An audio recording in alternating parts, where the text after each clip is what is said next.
hi je chun su pite ho nang ho nakiko naw le nakilen naw chu kichit sa nadingin ki ha bolun hiti chun bol leo chun imati chanin thupu win nati hi je chun su pite ho nang ho nakiko naw le nakilen naw chu kichit sa nadingin ki ha bolun hiti chun bol leo chu imati chanin thupu win nati Pathen ho zo se adingin athu emal som pi wen kum sang ni le som ni le khat Pathen Tuni ni khuma sapen emu sa ta win lam kai hon hi chi topic agun hi Lhagao hi lam hen lang ta salami dong le ho bung sung hi a khantou ti adei din kata sanin tuing kahin ama ho gel bang chana chun seido zo pung katinga je phat zong inei povin e zong le tuing kahin point ni le thum kan sei dingain kum sang ni le som ni le khat sungai Lhagao lama i khan tu wa i machal theiwa ho pung yen lang in sung yen lang siting le mimal hin koi zong le i khan tu wa i machal thein diwa tuing ka point khatna ka sei nom chi pamiti le Bible het le chun na phe do le pathina ki pande hi Pathenin sim tilin van le si sim tai pathin na phe do masa pen de hin pathina ki panahin pathina ki chai hin pakaya sukrista ama ta injong ke hi alpha le omega pathin ka hi atin eho lang pa win sen lang le ke hi e le z ka hi ti da hin Greek alphabet na chu alpha cha pat na hin omega chu achai na hi tuyin ka hi e Christian in kova Lhagao lama i khan tu na di va point khat na i sei nom chu i hin kova hi pathin hi a khat na a i poi wa ai le i khan to te de ti tuyin ka khat na i sei no mai Pathen hi number 1 ama sapen akhat nai koi ngai mi min i Christian in huwa hi ikipa jong le Pathen koma kipa thu isei masa pen hi izot masa pen hing Pathen ahim idam mo jong le iko masa pen ding le izot masa pen ding Pathen mun tin gam tina i hung chiwa i hung lung don tiang le i bel ding i ko ding Pathen hi lovin ikipa zong le ikipa naw i hut masa pen diu Pathen ahin idam mo igen thei tianga ai dong le i bel ding masa pen chu Pathen ahin sutianga ai le kum sang ni le som ni le khana hi i tin khu kaman dingam tia na do na ding jong hi advice na bol ding Pathen ahin i do masa pen di jong hi Pathen ahin min Pathen ahin khwa khatna koi le wa anu kha lang atodop langa ahin koi tinga ai le Lhagao lama a het long kai hesu wa hung thadai thein tu jing ka hin ho bung mi theng te ho kum sang ni le som ni le khat Pathen kum tha el pi wi i hin khu wa ama sapena chu chan pula hau pen chu pudong da kai ahin in mai cham sim ding in kagachi in ana hau masa ahin kagachi la in sunga khunga na ki khen la na sa in mi hlung chunin taw na namang the keyong kaludin hepa hibanga hawa in sunga khung na ki wa la na sa na ta wa na ka theina la hi i piham i tidan ham tin kadong na hele boy Pathen phathe ei buin kalei tola ambassador kala kingan gari nei lago in la lo thupi ta Pathen ei pin choho zo se hi abon chan kanung lamin ka koin kama sangahin jesu se ka koi jin choho hin Pathen la ka ei suboi poi ti chebo Pathen thangwan men lang ahin huwa Pathen hi ama sapen akhatna akoi jin a hau nan a lung thim a su sepun an nei a go win Pathen to a hen pu nei tu jing ka hi a masapena I hin ko wa Pathen hi a khatna I koi tiu hi point khatna a I sei no ai van gam ki lung le hau na ho hi aman na di ta pun tin si na thiam no hi aman na ding ta pun tin van gama chun min than na ho long aman na ding ta pun tin sana dang ka ho long van gama aman na di ta pun tin dunia lei se chunga athupi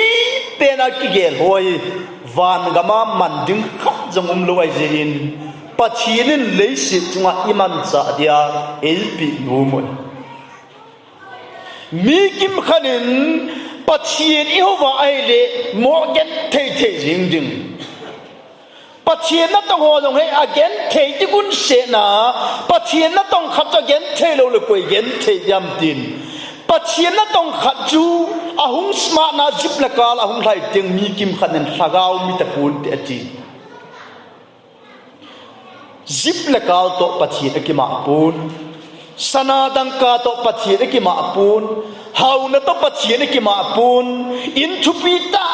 to Pathen ki ma pun ahin chaho zo se chu Pathen sanga ingai sang teng le bo chon si ri ai in ko pui lam waya pang ahin in ko vai Pathen hi amma sapena apan jing nai le hi chaho zo se le se na iman cha ding ei pikim nom Pathen ai ti hi dunia hai point khatna isei do ai hi charing in Pathen bon chan phat thei ei bo wen I Bible chang sim na wachun naki ko naw le naki len naw chi kichet sa na dingin atile kichet sa na dingin atile akichin het chet ichine yong het chet nga in imu yong mu chet nga in min ei ko wa ayong le I bola ei ko ham ti het chet nga in het chin lo wa thu se yong ki cha ta tu chung lai khat sa game ka chi chin upa khat kum som ni wal ho in kai ta lo Pathen ho ta lo a kho alla chen lu na pana ho in khat be jong lut khalo ai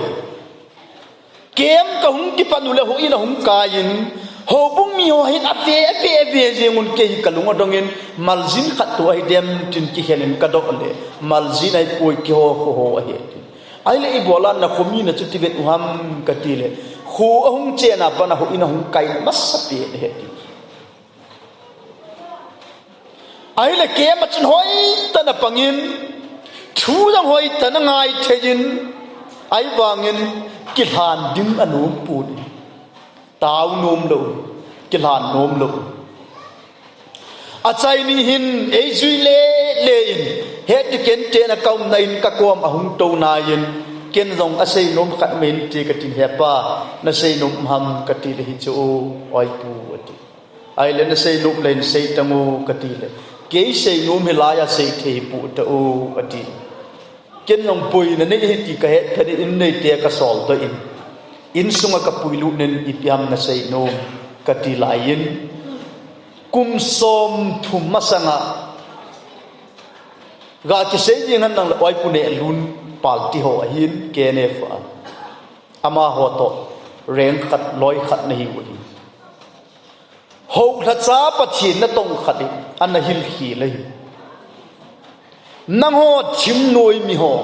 mit hat ho tul chat ho Pathen na ngai dam thei ta lo hi ngai dam na chan zo ta lu ti hi an ti pi le hi cha ku na chu ngai dam chang zo ta lo ding kai le ke din ho in kai a phachom ta pu Pathen ho ka kan ta poi tia hi cha ku na chu ho in na kai ta lo Pathen na ho ta lo e chi oi pu ke ho mi that ho tul chat ho thim nui ho ti ai ngai dam ka chan zo lo ham ti chu ado mum hi kin long hoi tan kai chinin ngai dam a chan zo ke phen a kipa ta min hiong longin a ki han thein Pathen thang wa na ka pi I bola chi chu ka ga siam ti le เฮจีนลูว่ามีขัดนินปัจจินทุอันหินเลี้ยงข้ายาจูมีเห็นคู่ขัดกุมซอมนิวาลโหอินลงเจ้าตลอดเฮจีอาฮีอีเซดึงขัดจงฮีเฮเจตงายินอิมูจงมูเจตงายินข้าเจียงจงฮีอิมุนาโกนาข้าจงฮีข้าเจตงายมังข้ากิติขัดเอามินเอตาจงมังมังไอเดียจงน้องดีเวอีเวเลอามินหาทูไอวางาอีปิกิเซียมเฮลโลโหอินสุงาอีมุเทียมวยนุยจาดุมเชเฮ้ยเรื่องมินจินทุ่งายโลเชไอ้มุนี่ก็มาดอดเตียงเลยทุเสตุดีสะดานดานาหุงคาสิเลเตไอ้มุยช่วยวางอาจจะกิเลสมังขะกิติขัดมุจกาลเบียงลงอาสามามูลีนาเขียนกันเลยเลยกะร้อยเป้าหุงมังขะจุจานาก็ยีนาวอินจุจิปีเอียปุ๊จะจะอินจินเก่งอีปียาจ้ากระโทษกะวิน้ำมังขะขังเจียนโลไอ้วางอาทูกดนาคนนักกิไม่ยิงจูอาข้าเจียนโลยาจะกิโลยามั่มเตียเห็ดโลจ้าคนอันนักกิไม่อันนักขังโลหลายจูกดกี่หงเห็นนั่งเก็บนั่งอาตุไทยคดีจูกิจารอมดาจูข้าเจียนโลเฮ็ดจีนงายะมูจีนงายะสุดที่งายเลยอีข้าลงข้าจีนตุยงกายนักกิโกนาวเละนักกิเลนนาวจุกิเจใส่นัดดีเอ้ยกูไปอีโบลาเอ้ยกูไปที่โอ้ที่เฮ็ดจีนงายอีปิดงาเอ้ยกูไปที่เดิมอันนี้นะอีปิดงาเอ้ยเห็นไอ้เดิมที่จูน่าเฮ็ดจีนว่าให้เลยนักคริสเตียนคุยขังเทโลเว้ยโตกาลงกิสูเทโลกิกาเทโลเว้ยดูยังกาฮีทางเอาละมาอีขันตัวว่าอีมาซาลว่าปัจเจียนนั่นตัวนาลงอีหาดว่ากาอีสูเทนดีว่าอีปีงายฮัมติเลอีโบลาปัจเจียนเอโกฮัมปัจเจียนนินนักโกนัชนเหตุสิ่งไรเลกสุนไปปิเจลหินปิเจลชัวมาอนาโตจงอามันหินจานขวาเกณฑ์เลนเสมินามันปูนจิงกัอินปะกายสุคริสตาอังอินอามาสเปนินอากุงจุงอัตวินเจสูอันนี้ในอินปิเจลลิชูลัมคุณนเลนสิบฐานตีเลยจานขวาเฮลาเวลเวลาเสียอามัดลูนมุนัยวางินจานขวากันเสียนกมันปูฮิจงเลปะกายนังอินสิบนาทีเจจุนกะสิบเงตินอาเวลาเสียอามัดลูนมุนัยวางินปิเจลฮิกาลิลีมีหินกาลิลีมีโฮฮีอากิเซอาซาวาฮิเลอาซาปาฮิอาเสียฮิลาปาฮิเลปฏิบนุมปะฮิอาเซียยงละพายงเลยอาซาโฮฮีบอลดิ้งอาเซียยงเลยอาเซียที่เหตุดิ้งพัดยงละพายที่เหตุดิ้งที่กาลิลีมีโฮหินดานะหินพิเจลยงหินตะบังหินดานะจินจานขวาเวลาเสียอามัดลอยไอ้วางเงินปากายนั่งเงินสิบนาทีเจนกะสิบกินเงินจินทุ่งไงนานสิบในเลยงาตมัดเพนินปัจเจียนจะปะหินเหตุเจ็ดเพนินปากายเกมิจอนสีไก่บุเบเนตาหลานตีไลน์เจสุนเหตุจันปิเตลหินโควินปิเตลดุนยาปนายนังหิงามันเลนสิบในตลุกดิงมิมันเลนสิมานับปันดิบหิกันุงจุจินอติจิจูเจสุคริสตันปิเตลอโกนจูอโมโกโกวะฮิปุยปิเตลหุกินตินอโมโกปุนเกฮีเจสุนอนุงจุยไม่ตินไอโกปุยมิมันเลนสิบเดไอโกเฮติปิเตลินอเหจิปฏิทังวันนั้นอีโบลากิโกฮัมติปิเตลินอากิโกโลนะฮีอเหจิอันนี้นะอินอากิเห็นนะเหจินะฮีNew Testament na hin patien mancha zen tela dingin patien in pool hangin pool amangchan judami hiwang pitari patien aman nam mi ho zeus mi ho judami ho la patien natong dia ahen ahechin thum na pitel chun akopa Jesu he chinin I pibol dia ki ko hi he chinin ni na hoilai muna hoilai ga man na tong dia Pathinen a hlenham ti a he chet je in I mazo se he chet je chun apakai pa Jesu Christa tabang panga ki het be ni yong lom ki sapun abung bulang na ki hen be in apakai pa athi pi thi chan ge ya ki het be chan ge ya a ki phal chiang na chi phamit ya le a het chi ji Pathen tham ban dunia hi nula pa te ho khang dong te ho Pathinen nang I pe bol dia na ko ham I pitong dia hoi lai munan na tong dia Pathinen na hlela kum sang ni le som ni khana hi Pathin I do de paka I pidia nei ko ham I pitong dia ke nei hlela na hon ke nei hlen wai puni ken na ho hai ka hlen wa na chi wa ha ga na ga theina di wa ka sei ju ya ka pan sa me hi ve anung zui mai de do thaga wa ha ga dia khantou dia Pathinen ei hlet hin tu jing kai Pathinen ei ko na le ei hlet na hi I het chet akichi ngai hi ti Bible chang isim na wa kuna imu do khat a hi le Paul hin khodong ha kichi ma nei Paul in a het chet chu khat na Damascus hopaba Jesu to kimuto a hechi Anina a het chet chi pamitile Pathien ko na chan pa chu a hechin ma in athumna het chet chi pamitile Gim ta la cholta abang la suanga ki sema gente ta Pathina ato ibola amul suamitile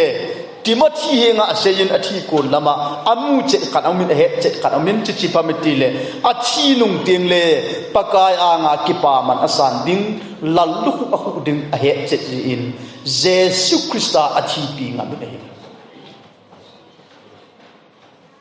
Tuing kahin obung mite ho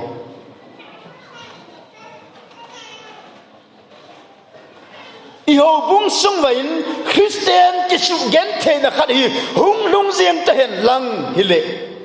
chi chan ge ya Jesu Christa din pia kalol tan di jong la ken Jesu da ha punge tingam ti Christian center se ma ko ngai mi I zat tabang aum te koi ho china thi pi ngam dam ti le tu jing kai Jesu Christa mu chi ho he chin ho akiko na he chin ho pakai jin a hen do na he chin ho chin Christa athi pi ngam de hi ti tu jing ka amina I sei no bai I pidia Pathin e ko ham I pibol dia ama dei henam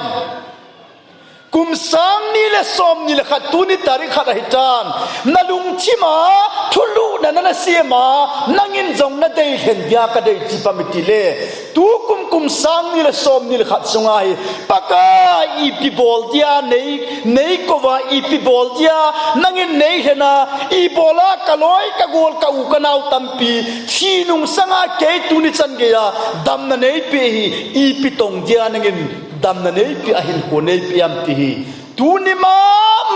ma mai nalung thima Pathinen naman num na pai nalung thima na hen ding na to pi pen ding le chuteng le nalung thima na ngai tu pi pen dia dunia hi thulu na khat na sim ti hi tu jing ka Pathen lo pi na sei no kum tha sunga jong hi ihin ko hi nitin nai lam ka ki hung ding to pe lam pi yong ni a che to pe in a bengin jong o ni a za to pe in I khomuna nong thil ni amu to pe in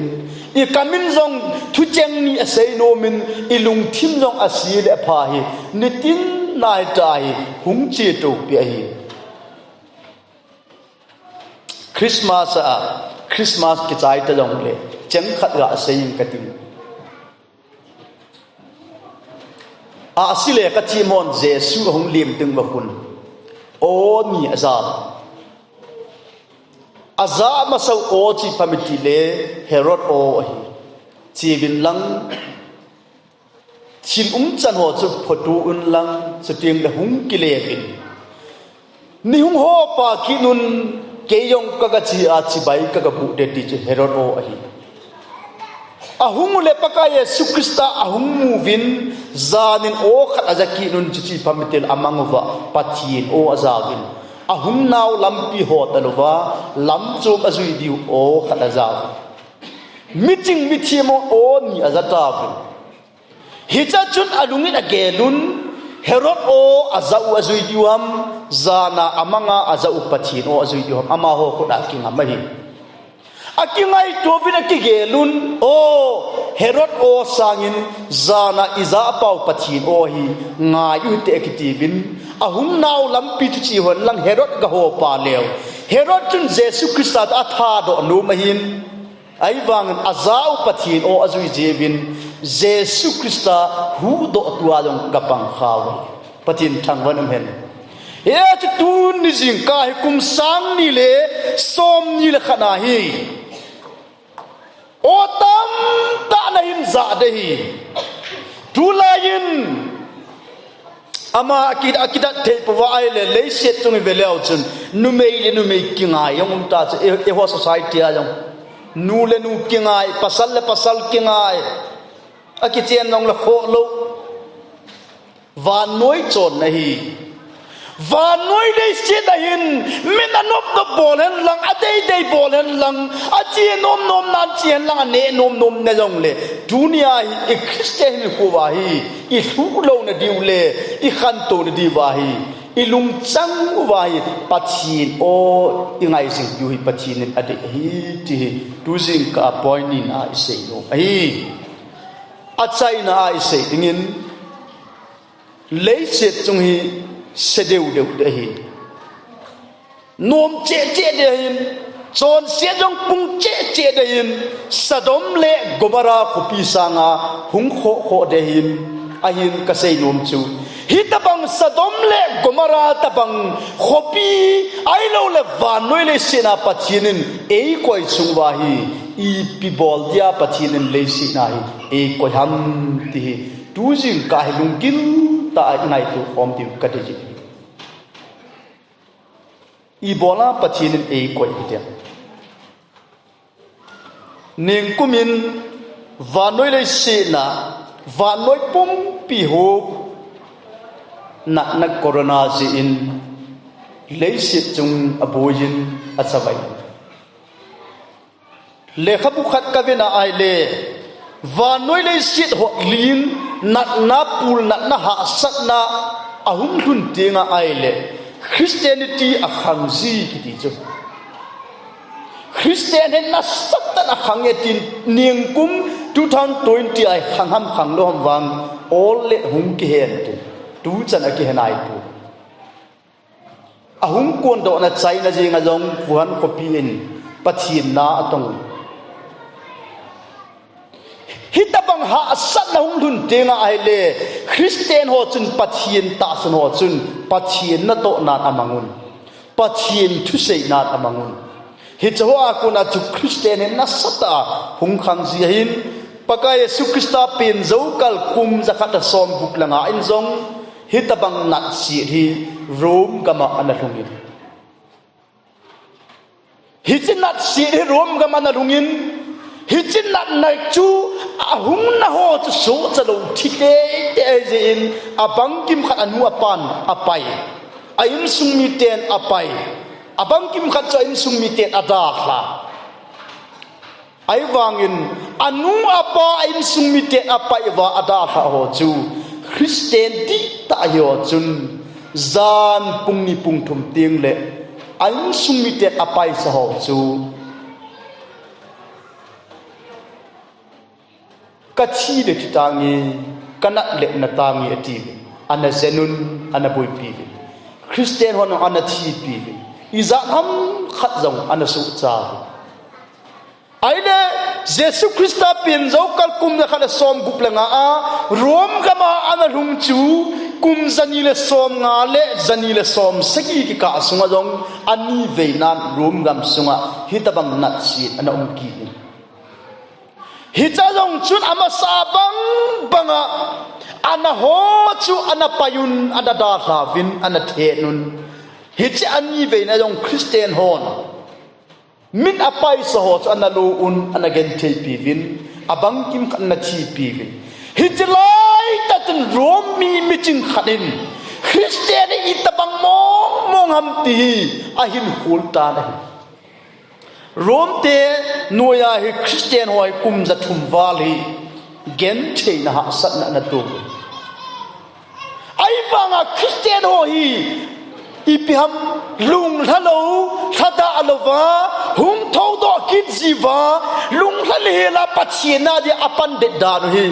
chi rom mi ching khanin a hi naw i tapang mong mongam ti ahin khol la yin hi chi rom gam sunga na si alana Christian hon anu apan apai sa ho analu khom wa anagem thei piwa anaboy pin ho sa ven a he o van noi le sina ngai lu na ti ta hi Christian te lai na me ti ahin mu to ama ta jong Christian a hung lu na hi chi pakaya Yesu Krista pen zo kal kum na khala som guplanga la ya rom gam sunga Christian chum yi za mam tile 1.2 million ma hin kum zanile som nga kuna zanile som sagi sunga ni vei pan san na se da hum len zo wa Christian hon pathian na hin to wa ana ho hin lo wa a chi pi wa again thei pi ho a hum dam do wa kuna hi ngai lu na ti ta hi Christian te kiloi khom nan omiti ahin mu do zo wa hin rom gam sungai Christian i chana ki be am mitile 6 million hung thling cha ka sei nom chi pamiti ai le va noi dei se deu de hi pol che ding chon sen la pung che de hi ngai lu na thadai deu ding hi miyama chang ki ngai lu ding hi sum ngai lu na kho che de hi zong le sadom le gomara khopi tabang hi chi vanoi le si na hi pathianin nang le ki ibola e koi ham iti le ibola e hen ham iti le rom edi zanile som nga laya Christian hon pathianin amo pu naw ato diu ako naw anaki hedwa thil pha na pha ana to laiwa a milliona Christian ana khanga ana pumu ahin dunia jong hi Lhagao i khantou wa i Christian in kho ania a khan na dinga hi mi te ahin vetiu hi ki ngai lu na unam ti bo ki de iki ngai lu now iki lung set now iki happy now khan la khat iki khotu now khan la khat iki ngai zang na wa ko na he mini pe mu de ham o Christian ho aki ngai lu aki lung set aki khotu bo ki ngai zang the kipa na nga kipa khom theun ti ngai lu na ko na he min e Christian in ko hi a value ai mu do teng le e Christian in ho hi khang ting he ti tu jing ka pathian lo pina ese he pathian in chan chung chi adin athu e mal som pi hen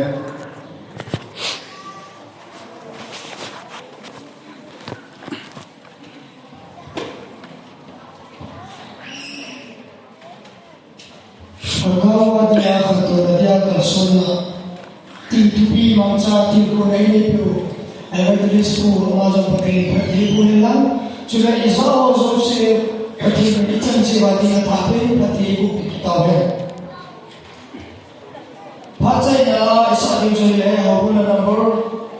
za tu na som si ki la si ki ko tha me ho do sa na ni ko yi Mipi suhala sunan kami program yang berjalan Christian Women Fellowship in Aila icai share for party ko umkiya dingin itu sunan